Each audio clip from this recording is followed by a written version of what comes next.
ഹജ്ജിൽ നമ്മെ പിരിഞ്ഞത് ഉമറുൽ ഫറൂഖ് ബുഖാരി എന്ന മഹാനല്ലേ.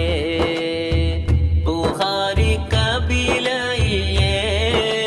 നിറഞ്ഞുള്ള മദ്ഹറിൻ മുറ്റത്തിന്ന് മയങ്ങും മുല്ലേ. ആ നല്ല മാസം ഹജ്ജിൽ നമ്മെ പിരിഞ്ഞത് ഉമറുൽ ഫറൂഖ് ബുഖാരി എന്ന മഹാനല്ലേ.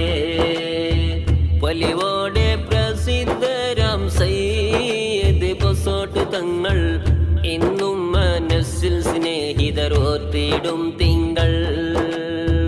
പെരിയവനെ ആമദതും പാവം ഞങ്ങളിലേക്ക് ചേർക്ക് പുരാന സുവർഗമിൽ യാ റഹ്മാൻ അല്ലാഹ്.